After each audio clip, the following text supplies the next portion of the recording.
Recruits arrive at boot camp, or MCRD, like generations of Marines before them, in the middle of the night or in the wee hours of the morning. They are unloaded from a bus, dreary and most second-guessing why they had come. As they step on the yellow footprints, one thing becomes clear. There's no turning back now. Passing through these hatches symbolizes your transformation from a civilian to a United States Marine. You will pass through these hatches one time and one time only. Do you understand? Yes, sir! The first night gives a recruit a taste of what they will be experiencing throughout the next 12 weeks of training. The constant, unending barrage of drill instructors screaming for you to do things as fast as you can and correct the first time is an unnerving and, for many, hellish feeling. Shut up!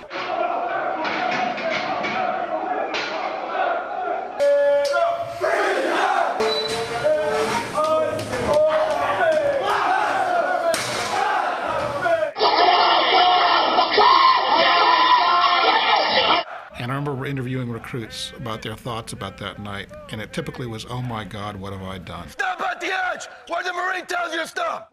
The first 3 weeks of boot camp are what many people think all of the training process to be. Sit-ups, push-ups, pull-ups, 3-mile timed runs, marching, drill, and getting acquainted with doing things the Marine Corps way. Every individualizing aspect of you is stripped away. Nothing here is given. It's the most degrading day you'll ever have in your life, and I think it's all part of that vast plan which none of us understood, to reduce us all to nothing and then build Marines. Every Marine, to earn the title, must complete basic training. Whether you're a cook, health inspector, accountant, or any other occupational job, you must be qualified as a basically combat-ready Marine. This means that every Marine is a rifleman.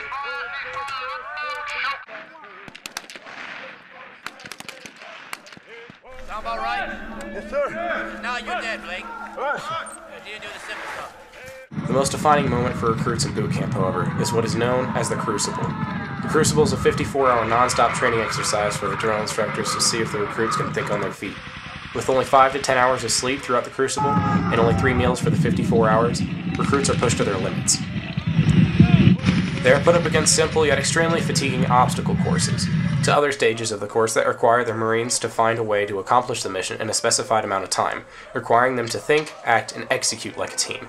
This, combined with the added instruments such as 210-pound dummies they must carry, 30-pound ammo boxes to other Marines and their rifles, makes this 3-day period a living hell.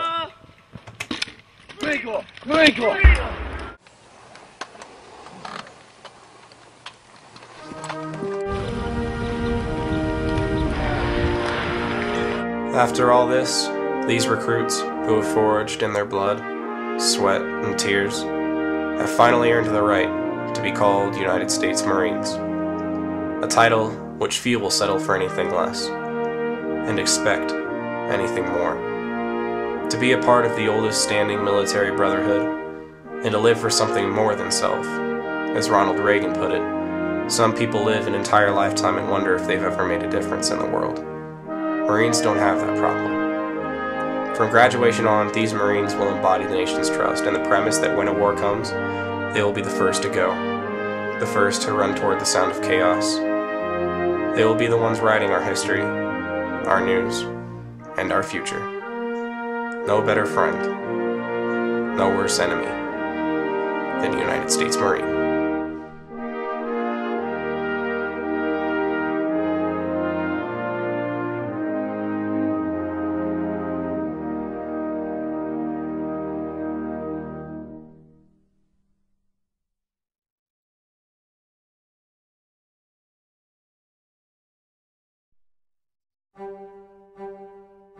Marines are different.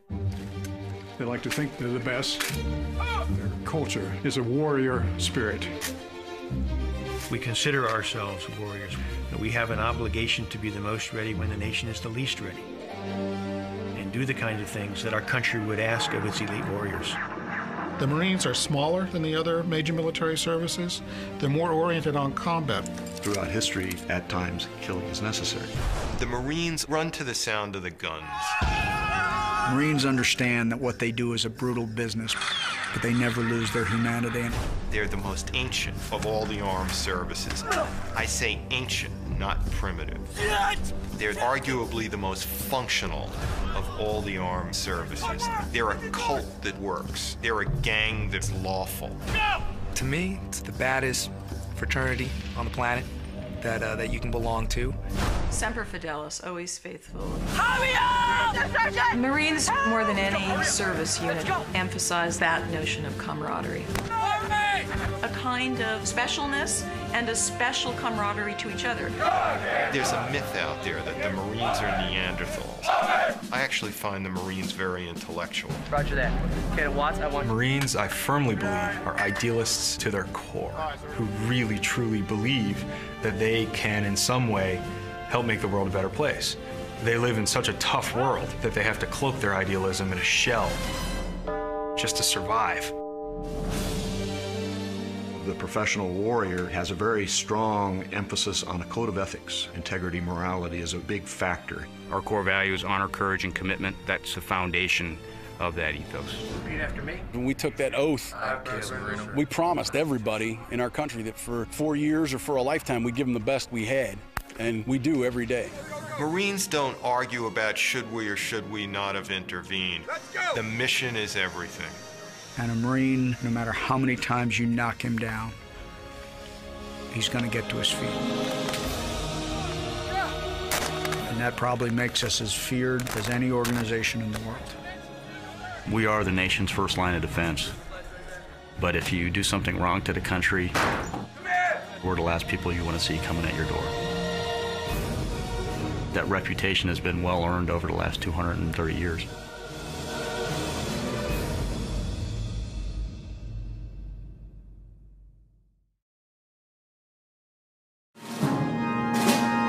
Marines are warriors. They do what has to be done for the sake of their brothers. There is fear, but fear is nothing that stops them from getting the mission accomplished. This earns Marines respect among their enemies. The captain said this after intercepting a Taliban radio transmission. Some Taliban leaders in Pakistan were chewing out the local fighters for quitting. The locals yelled back, "Marines run toward our bullets!" The Marines do things differently. They do things that defy human nature, and that promote fear among the enemy. They fight for the core to protect the country, but above all else, they fight for each other. You see, it's a brotherhood, one that goes deeper than blood and lasts longer than friendship. It's what makes you think of your buddies first, and worry about yourself after they're safe. No one gets left behind. Their determination while facing the greatest odds is what keeps them as the best our nation has to offer.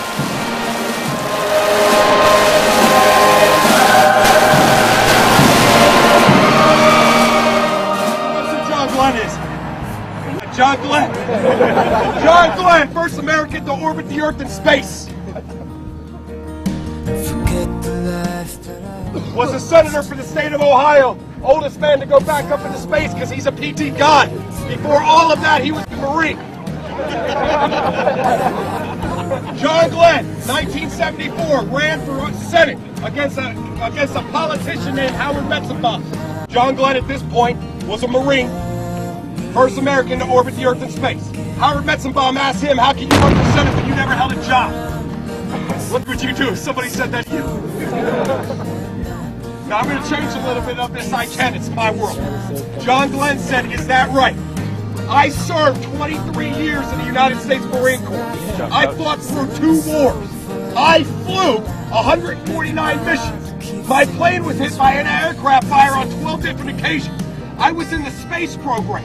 It wasn't my job, it was my life that was on the line. And this wasn't a 9-to-5 job where I can take time off to take the daily cash receipts to the bank.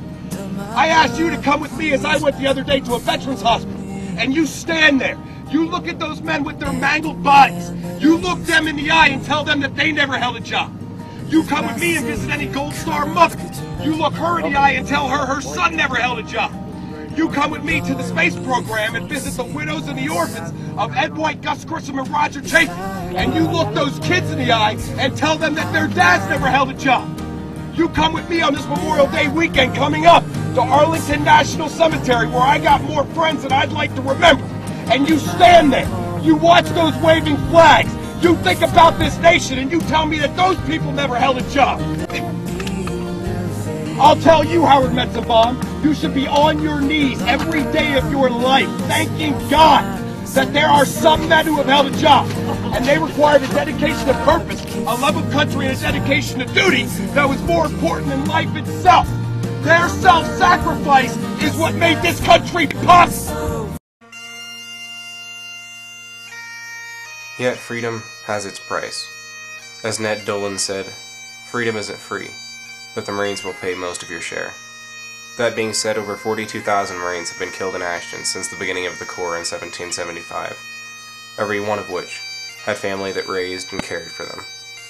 But those men sought to protect something they loved, to put their heart and body on the line, to wager that in 100 years, this country will be greater and stronger than what it was. Let their sacrifice not be forgotten.